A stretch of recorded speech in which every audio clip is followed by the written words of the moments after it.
in August I became septic. I had convinced them not to put another line in because after I had experienced sepsis, I was petrified and I never wanted another central line again.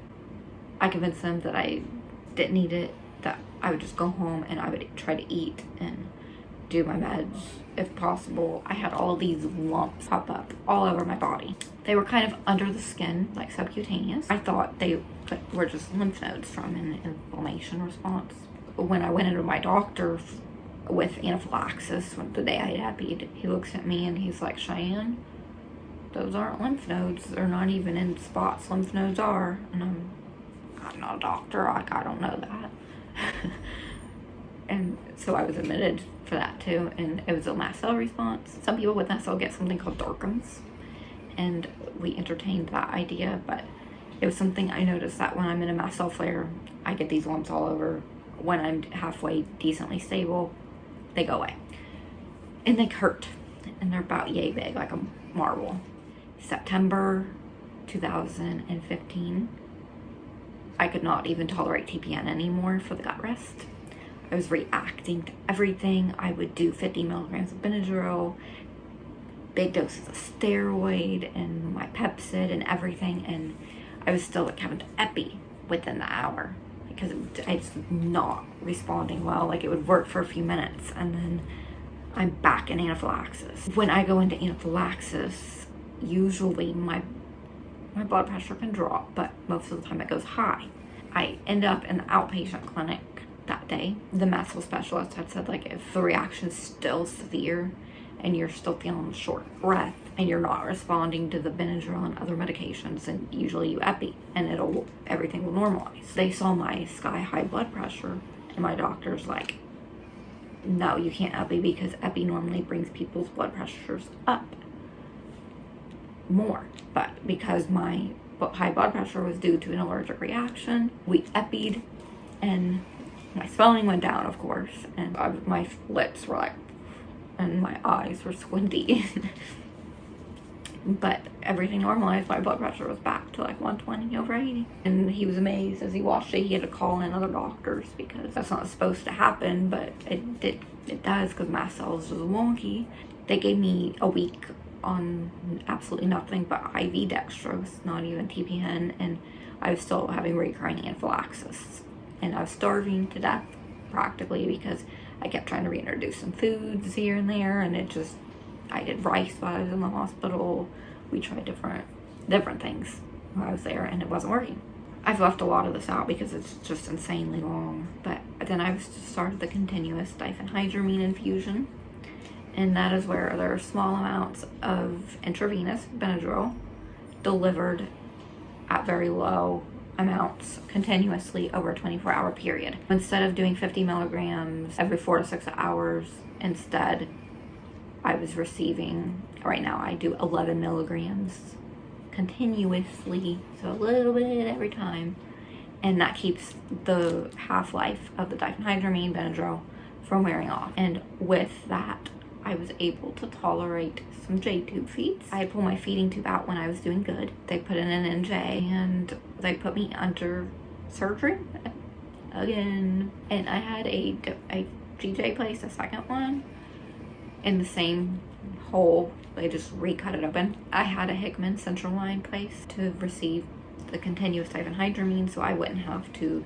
keep using a PICC line because those are annoying. I had GI biopsies and I had a bilateral bone marrow biopsy. The bilateral bone marrow biopsy was done just to rule out systemic mastocytosis once and for all. Although my tryptase was 2 and it wasn't very likely, they did have some of the gut findings, so they wanted to double check my bone marrow, and that's clear.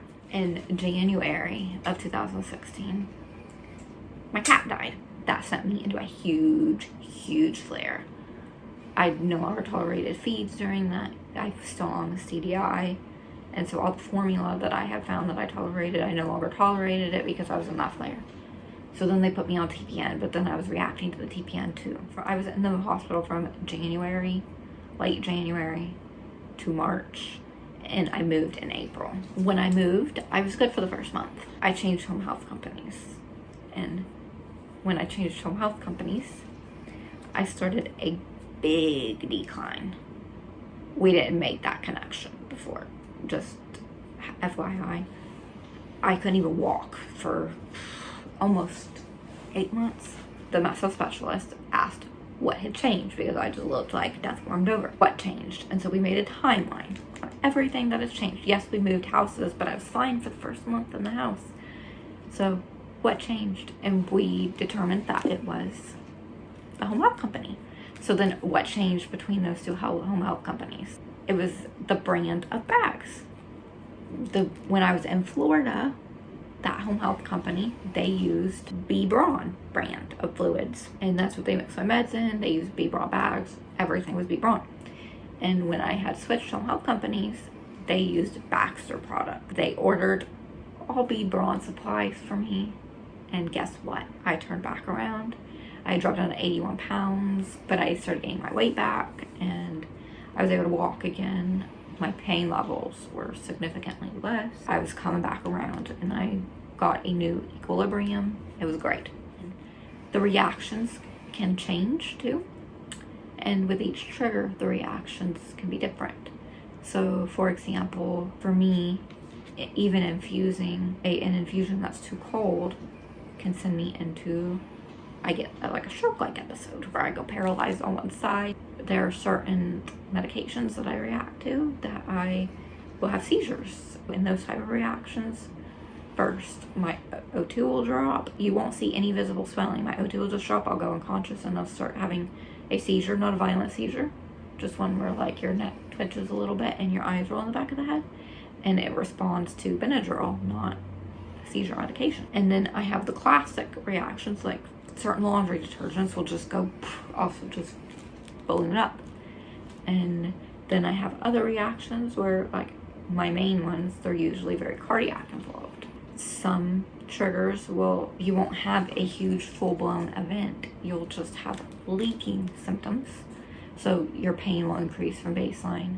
Because I started having systemic full reactions, that is when we entertained more of the MCAD testing. What they do for the MCAD testing, which is very sensitive, by the way, they can take plasma labs, which is through your blood, and they can do some of the tests through 24-hour urine or spot check urine. And the best way to diagnose is to try to test for elevated levels of mast cell mediators, and the mediators are the chemicals that mast cells release that cause your symptoms. They diagnosed me through a plasma prostaglandin level. That was the highest the specialist had ever seen. They used my GI biopsies, obviously, too, as evidence. My response to medications. There is something called chromogranin A. If it's elevated, it could be elevated for many reasons, but if it's slightly elevated, mast cell can be a cause. So I had that. They did a urticaria panel 3. That was positive. That was enough to get me the diagnosis.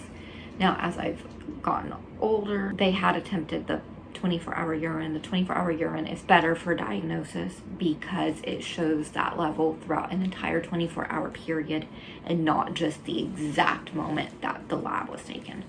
But because it's so sensitive, it has to remain a particular temperature all across the US to the lab, and it can easily become messed up. That took some time to get, but eventually we did. They did the plasma histamine, which was elevated too.